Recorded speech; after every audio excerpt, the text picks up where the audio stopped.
Hi all. Good afternoon. I'm here to talk about the weather impact analysis for City Americas. And the product we are going to be analyzing today is probably the most recognized product of Honeywell. It has a link to the history of Honeywell as well. So it's the thermostat we're talking about. So thermostat business, we sell about 6 million average units every year in the US and sell across more than 50 cities in the US, more than 1,000 cities across the world. We are the market leader in the US, followed by Nest and some of the other companies. So what we are attempting to do today is really analyze the thermostat sales across multiple cities in the US which have varying climatic conditions. And we also going to be seeing how weather change and sales are correlated and try to use this information to kind of build a model that will help us maybe forecast sales. So to do this, we are going to be looking at historic sales data as well as use statistical tools like Z-score and regression analysis. So before we go to Tableau, let us pause for a minute looking at this slide. So this is a simple trend chart showing the weekly sales of thermostats over the last 3 years. What is this telling us? So if you see consistently for last 3 years, you can see we are peaking in the last quarter. This is where we have a major peak, and this is where we have a peak as well. This is the first quarter of the year. So this is a consistent trend for all 3 years. And in Q2 and Q3, we are pretty much flat. This is the case both for non-programmable as well as for programmable thermostats. Okay. So we wanted to take this analysis further. We have taken a sample of about 5 cities in the US, which are a combination of cooler as well as warmer cities. We have taken examples of Phoenix, Dallas, Minneapolis, Chicago, and Memphis for our study today. And for these cities, we will see if they follow a similar pattern and what can we further infer from this analysis. Okay. So before we actually go to Tableau, I want to spend a couple of seconds talking about degree days. So this is really the metric that we have used in Tableau to measure weather changes. So what is degree days? It's a measure that we use in the energy industry that tells us how much energy is required to heat or cool a building. Let us take an example. For this building, if we say our desired temperature has to be 65 degrees Fahrenheit and the outside temperature is let's say 50 degrees Fahrenheit, then we would need a 15 degree days or a heating degree days of 15 to come back to the desired temperature. So this kind of statistic is what we have used for our analysis here to compare weather changes and sales. So let us go to the Tableau tool. Okay. So now here, as I said, we have taken examples of few cities. We'll talk about Chicago here. Now what is this slide telling us? So it is looking at different quarters in a year, and here on top portion you can see degree days here, and here you can see the sales.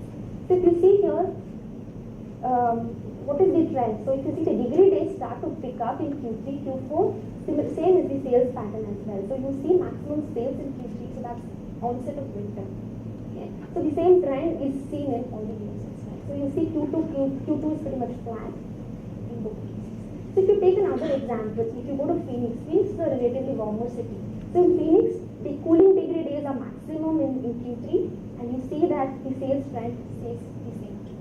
So now you have seen examples of 2 cities here. So this is within a year how our sales are fluctuating through the different quarters.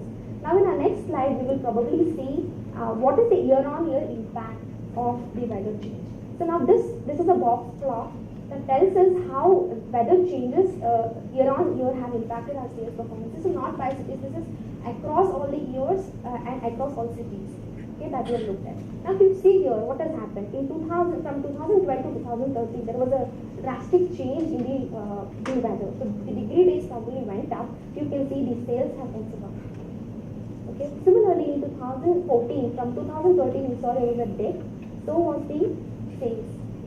So it's very clear from this slide that year on year the weather does impact our revenue and sales. So now after this, we wanted to really see how, for the examples we have taken the cities, how are we performing in terms of average sales, and look at basically the performance of all these cities here. So we have made use of a Z-score. Now this Z-score tool shows us how the sales are scattered along the average and also helps us understand the performance of different cities. Now if you look at Chicago for example, so the green bars that you see here are an indication that sales are above average. Okay?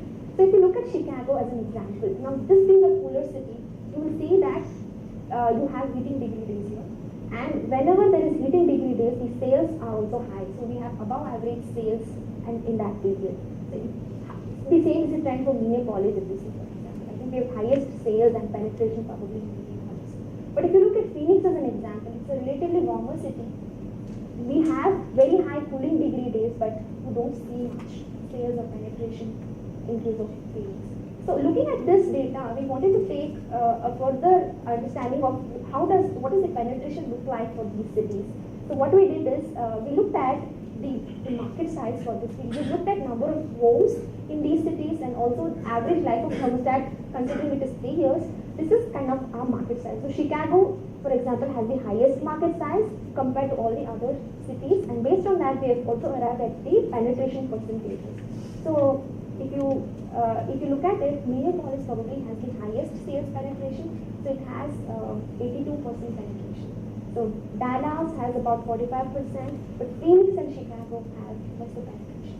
So Phoenix is a warmer city, maybe we need to concentrate on that. Chicago was a surprise for us. Chicago, although we do above average sales for Chicago, considering Chicago is a very big market, there is a scope for us to maybe further increase our sales here. So now in all our previous slides, we have seen that definitely there is some relation between sales and weather changes. We wanted to quantify these changes, so we've used a scatter plot to find out the correlation coefficient for them.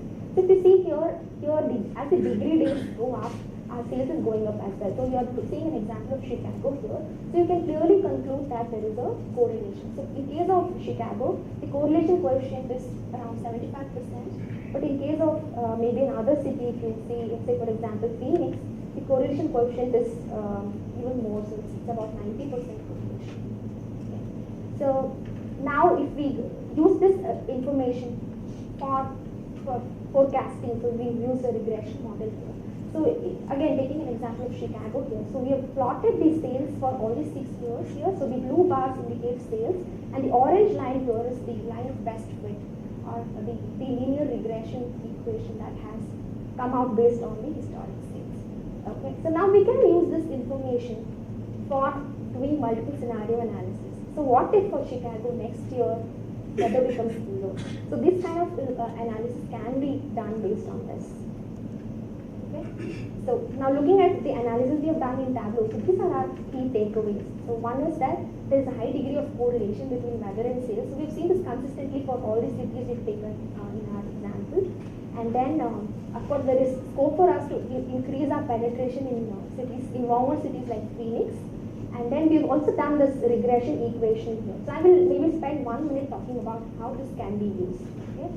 Now, let us take example of Chicago City, where the average number of units sold every year is about 61,000 and revenue is about 1.7 million. Now, based on the line of best fit analysis we saw in Tableau, what if in Chicago the weather becomes cooler by 1% next year? Then what happens? There is a potential that we sell 830 units more and have about 36,000 more in revenue. Okay. On the other hand, in Chicago, if weather next year becomes warmer by 2%, then the sales will go down by about 1,800. But one thing is that we have presumed all the other factors as constant while doing this. The assumption here is that nothing else is changing and the weather is the only factor, maybe the only variable for this particular analysis. Okay. How can business make use of this analysis? You see, if you know how much sales you are going to do next year based on weather, it really helps in your demand and operations planning. You can plan to set up your ISC operations accordingly. You can do your Salesforce redeployment. When I say that, so let us say you know there is an opportunity in Chicago. So you can ensure you have your Salesforce redeployed so that they can go and get you those orders. And then of course improve sales penetration. So here we're talking about both horizontal as well as vertical sales penetration. When I say horizontal penetration, it is really penetrating to newer cities. And then in vertical penetration, an example of Chicago where I showed you earlier. So no doubt we are selling more than average there, but considering the market size, there is definitely a chance that we sell more there and improve our penetration. And then we can make use of this model for targeted marketing strategies in cities where we don't have penetration. Maybe have a sales promotion campaign. How can we market ourselves more so that we gain more market share? Okay. and of course can be used for competition and pricing strategies as well. That's all I have. Any